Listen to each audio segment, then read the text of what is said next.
Welcome back to another episode of the Play On Podcast. Our last video on YouTube and on Spotify, just in the audio form, went really well, actually. I love the feedback we're getting. A lot of you guys supporting. Keep commenting below. Appreciate all of the support. But in today's video, we're going to be doing kind of a Champions League recap. So we're going to be going through all the games that happened these past couple days. And so excited to get into the last match day now. We just finished match day 7 of 8, so match day 8 will be coming up soon. I'll be doing another recap if you guys enjoy this one. So let me know what you guys think below. But let's hop into it. We're going to start it off with Monaco versus Aston Villa, which was honestly a good game. I was able to catch a decent amount of it, or at least the first half. And I keep finding myself disappointed by Aston Villa. Unai Emery, I rate as a coach, a great coach. But in just the 8th minute, Monaco come out and they score off a corner. And ever since then, there wasn't too much in the game. Although I will say it was pretty even game with Aston Villa dominating possession. But overall, I just found myself wanting more from Aston Villa. I'm just disappointed in them again, like I have been in the Premier League. They're just kind of a team that's they're good, but at times they're just so iffy, and it's you can never really buy the stocks because they'll always let you down every now and then, and it's a little frustrating. But when it comes to Monaco, I just think the inconsistency with them too. They will show up and play some great football some days, and then some days they're just not existent. So I don't know how confident I am in them. But moving on to Atalanta, who cooked Stumbras 5-0. So yeah, this game I actually didn't get to watch it, so I can't give you an in-depth, but I don't think there was nothing much to it. Atalanta, a really good team. They've kind of faded a little bit, which I predicted because they always perform a little bit better in the first half of the season, but they're still such a good team, and they showed that with Vertegi, opened up the scoring, and then, just ever since the first goal went in, you knew it was going to be more. And so it was 1-0 going into halftime, leaving halftime, it's just an onslaught of goals. 2 late goals, one from Lookman, who, shout out, what a player to watch. And I believe De Ketelaere scored earlier, who is a fantastic player, very underrated. I think he has a big future in front of him. And I think his story is really cool if you look into kind of how he ended up at Atlanta. But then next up, I'm going to talk about a big one. This game had it all. We have Atletico, who beat Bayer Leverkusen in a Julian Alvarez brace and game winner. Did it all. So, first things first, I watched this game, and 25th minute, Pablo Barrios, I don't know what he's doing. Gets a red card. It's a red card in my opinion, 100%. I don't think there should be too much controversy over that. It's a red card. 25th minute, he goes out, and then later, Incapie, who we'll talk about again in a second, scores. It's a good lead. They're up 1-0 going into halftime. Great time to score. You're thinking, okay, Leverkusen could take over this game, or Atletico are going to sit in a low block, but Leverkusen have the control. But in the 52nd minute, who else than Julian Alvarez scores? And then this game gets interesting because now it's 1-1, and as the game goes on, it's getting intense. Incapie gets a stupid second yellow card. I don't know what he's doing. Red card, deservedly a second yellow. It's a stupid play by him. He should not be making that play. And then Julian Alvarez again punishes them in the 90th minute. And I think we have this Atletico Madrid team. I know we're talking about, they're in the La Liga title race. When it comes to the Champions League, I have this team going far. Ultimately, because they're so hard to break down, and they'll just have those little moments, whether it's Griezmann or Alvarez or even Sorloth sometimes off the bench. They have all these players, and they just play so well as a unit. I think they're such a hard team to beat. That's the thing. To beat Atletico is really hard to do. I know that's they lost recently, but overall, they're such a hard team to beat. And I think Julian Alvarez, I was excited when he moved from City. I think he's the main man.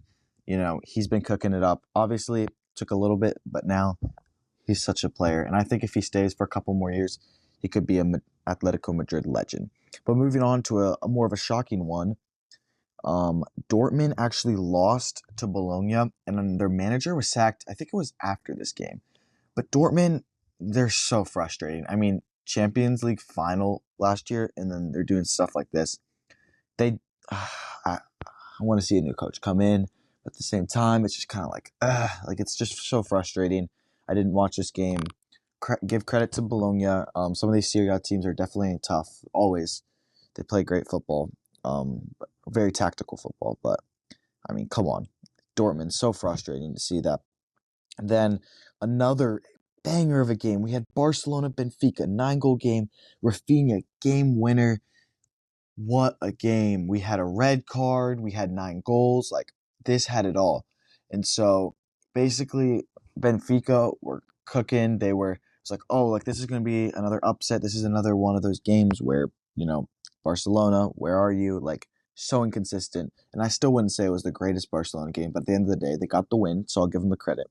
I want more consistency with Barcelona defensively. Hansi Flick, I know he got praised for it, and it's all great when it's going good. But the high line, man, like, come on, brother. Your keeper, Chesney, obviously he made mistakes, but those are due to the high line. And he's being told to play that sweeper keeper role. You see, when the ball's played through, he's told to come out. Like, he's not just deciding to do that. It's because the line is so high. And so I think they need to figure something out because it's clearly not working. I still think, Chesney probably shouldn't be playing, especially based off how he's been, even in the El Clasico. But yeah, what a game. And Raphinha ultimately showing his class in extra time, scoring the game winner. And yeah, there was controversy in this game with the pens. I'm not going to talk about it. You can feel however you want. I personally thought it was really soft. And Lamine Yamal, obviously, he did what he should. He flopped, but that should never be a pen. But in the end, credit to Barcelona, 5-4 win. And what a game. So entertaining. Moving on to, from one of the most exciting games to one of the most boring games, we have Juventus. Shocking. Tie 0-0 to Club Brugge. And Juventus, ultimately, I just don't find myself wanting to watch them, with these results. They don't lose a lot. I believe they might still be undefeated in Serie A, if I'm not wrong. You'll have to double check me on that one, guys. But yeah, I mean, they don't lose, but they draw a lot, and it's not exciting. I think there was 13 shots total in this game, and there was 1 shot on target Juventus had. I pull it up here. Club Brugge, 7 shots, 0 on target. Juventus, 5 shots, 1 shot on target. So not exciting. I did not watch this game because when it comes to Juve, I just don't really find the excitement. But I do have to say with Club Brugge, they do excite me. They play some really good football at times, and I think they'd be a feisty team. I believe they'll make the playoff spot depending on how their last game goes. But honestly, I think they're a tough team, and they actually pretty underrated. I know a lot of people just see the name and they skip over, but I actually rate them a little bit, so I'd keep an eye on them. And then kind of a game I also didn't watch, and kind of skip over the Stuttgart beat Slovan Bratislava 3-1. What you'd expect. Yeah, I mean, in terms of Stuttgart, I thought they'd be a little bit better this year, but, just a little bit more of an off year. But I do think they're kind of finding form a little bit more. And then moving on to Celtic, who beat Young Boys 1-0. I did catch some of this game, and I mean, Celtic had like 3 goals disallowed. They had chances galore. But Young Boys, I mean, there's a reason they're the worst team in the Champions League. This was always going to be a win for Celtic, although at times I did worry a little bit due to the fact that they just kept getting goals disallowed. I was like, maybe it's just not their day. But then the goal they score, crazy fluke goal, deflects off the defender. It's just so unfortunate for Young Boys, but ultimately Celtic deserved the win. And they scored in the 86th. I think they get a red card in the 89th, I believe, but Young Boys put some pressure on, but ultimately too late, too little, too late. And then Liverpool scrapped by barely beating Lille, which I had my eye on this game because, obviously I want to see Liverpool top of the Champions League. And ultimately, this game, Lille, I was really impressed by them. They put up a good game. I'm not too familiar with them, although one thing I am familiar with is Jonathan David. What a striker. This guy should have been gone 2 years ago to Europe, to like a top team in Europe. I mean, he is such a good striker. I would put him at any team in the Prem. Not any team in the Prem, but I think he would be a good striker for a lot of teams in the Prem. Germany, Italy, Spain, wherever. Put this guy on a good team. I'm telling you, he always delivers. I mean, he's been so good this year. And so, first of all, Mohamed Salah, he's always going to score. Scores in the 34th minute. It's a good goal, well taken. He did waste a couple opportunities, but, he's going to score ultimately. Harvey Elliott scores in the 67th, but before that, Jonathan David scores, and, it's a nice goal. But the thing that's surprising is that Lille actually got a red card before that, and so people thought it was over, but they showed that fight, and then a crazy deflected goal by Harvey Elliott goes in. And you can say, like, oh, not a great game by Liverpool, Salah wasn't completely on it. But the reason I think Liverpool are going to win the Premier League this year, and they're going to go far in Europe, is because when they play bad, they get results. Now, you can look at this both ways. You can see it as a championship mentality, or you can see it as like, oh, you wasted, like, you should be playing better. But in my opinion, championship teams that win it all, they get results even when they play bad. You know what I'm saying? Like, they can have an off day, but they'll still get the result. And I think that's ultimately what Liverpool are. Now, moving on to Leipzig, who get their first win of the Champions League, which is shocking. They've been awful. To Sporting, who we rated so highly before Ruben Amorim left, but it all has kind of fallen apart. They did keep some of their, I don't know why, but they kept a lot of their bigger players on the bench. Not sure what's happening with Gyökeres because they kept him on the bench. I guess they were resting him, but doesn't really make sense for a Champions League game. Obviously, Gyökeres has quality. He comes on, scores.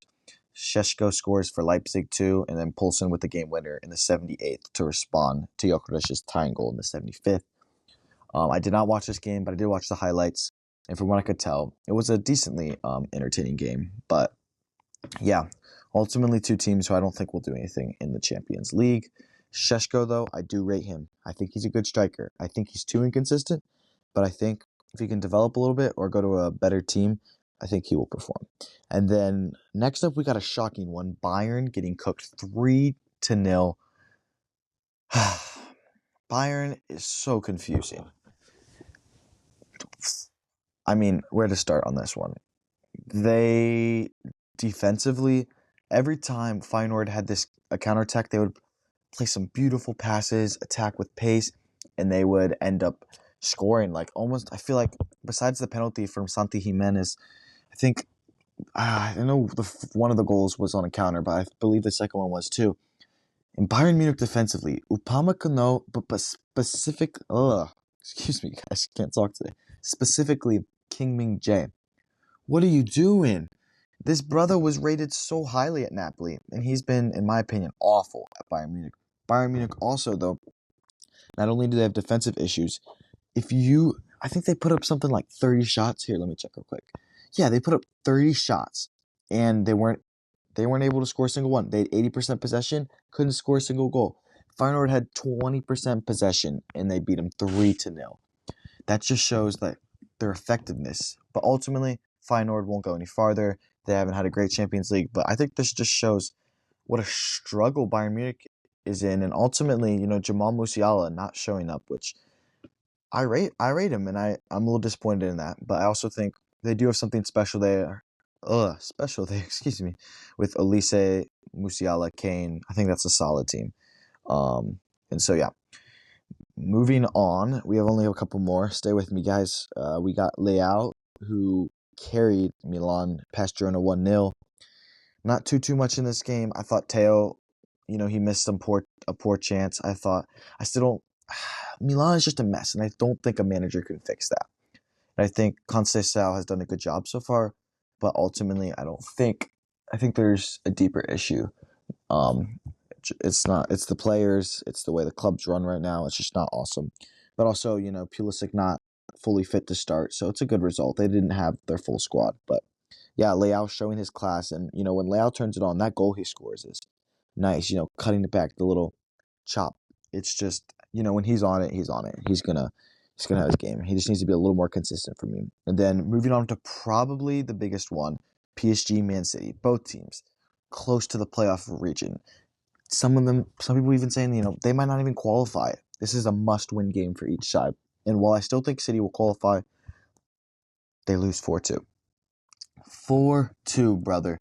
Ousmane Dembele responds after Jack Grealish scores in the 50th minute, Erling Haaland in the 53rd. It's 2-0. City look like they're cruising. City are back. Dembele scores 56th, Barcola the 60th, João Neves scores after that. Goncalo Ramos scores to just put salt in the wounds. And honestly, what stands out to me this game is that City just collapsed again. We saw it in the Champions League before, and ultimately, I think PSG were deserved winners, and PSG haven't been great either, but man, City, what is happening there? That's going to be a whole podcast in itself, just explaining what's happening at Manchester City. But what stood out to me is Barcola. I love Barcola. I watch this game and I see him, and he gives them that creative spark. I do think at times they isolate him too much, and that's great for Ligue 1. But I think if he's playing against a better team, I think PSG will get kind of contained that way. I also don't know where Kvaratskhelia really fits in. I think you have to fit Barcola in this team, so I don't really know where you fit both. I think you get Kvaradona because 70 million euros, right? From Napoli as a steal mid-season. You get him if he's available and you can get him for that price, but I don't really know how it fits. But also I want to give a shout out João Neves. What a player, what a game. I thought he really stepped up today, and I think ultimately City only have themselves to blame for this. But moving on, Inter, they win 1-0. Nothing surprising. Sparta Praha, not a great team. Ultimately, I think Inter should win by more, but this is classic Inter. It's not a big deal. Just get the win, do your business. Arsenal get their business done too as well and win 3-0 to Zagreb. Zagreb, not a great team. We saw them get blown out by Bayern Munich earlier in the year. But Declan Rice scoring, I thought he had a great game. I think he's been good this season, and I know some Arsenal fans were criticizing him. I don't really see why. I think he's definitely not the reason. Kai Havertz, though, I think was your man of the match. His assist and his goal were good. And then Odegaard scores in stoppage time to kind of finish it off. But I just think Kai Havertz had such a great game, and I think if he could do that consistently in the Premier League against better opposition, I think we'd have a very different conversation and feeling over Arsenal this season. Moving on to the last two games. First of all, Brest, they lost 2-0 to Shakhtar Donetsk. Brest were the team at the beginning where people were like, oh, are they going to do something? They're legitimately in the top 5. And then they lose to Shakhtar Donetsk, who, no offense to them, they ain't the greatest team out there. So this was ultimately disappointing. I'm not going to pretend like I watched this game, but I'm just disappointed because I expected more out of this Brest team. I thought they had potential when I watched them. And then finishing off with Real Madrid. And, when Real Madrid are on it, they're on it. We had the likes of Vini, Mbappe, Bellingham, but most specifically, Rodrigo, who showed us. Rodrigo said, hey, we got these stars. We got all these stars. Well, I'm still here. And 2 class finishes. Also, I believe it was the first or second goal. I think it was the second goal. And Bellingham had a sweet assist. He does a little no-look back heel pass through the lines. Beautiful pass. I got to give my boy credit there. And ultimately, I still think I don't trust Real Madrid. They'll do this, but similar to Barcelona, they'll be a little on and off. I think losing 2 Clásicos, you got to have a little more pride. They basically just let Barcelona run all over them. I was disappointed. But, when Vinny Jr. is on it today, the way he would cook defenders, and, Mbappe got a goal. Obviously, it was the keeper's mistake. But the way Vinny Jr., when he's feeling it, when Bellingham's feeling it, when Rodrigo's feeling it, when they cook up, I think Mbappe's been really good recently. I think this team has the potential to be the best team in the world. They just need to kind of lock it all in. And then as terms of Salzburg, they did have a nice goal. They got back, to have a little dignity. But, ultimately the game was over. But yeah, that's our Champions League roundup. We'll be looking forward to the match day 8, where we got, big games that matter, like City, who will be playing Club Brugge to stay in it. We have great matchups like Atalanta and Barcelona playing, which will be a banger of a game. And then, yeah, I think we have some other good matchups. So make sure you let me know if you guys like this episode. And in the future, if you'd want more Champions League roundup, Premier League, La Liga, let me know. Just comment below because I love engaging with you guys. I love when you guys talk to each other. It's just great to create that kind of community here. But yeah, thanks for tuning in, and I'll see you next time. Peace.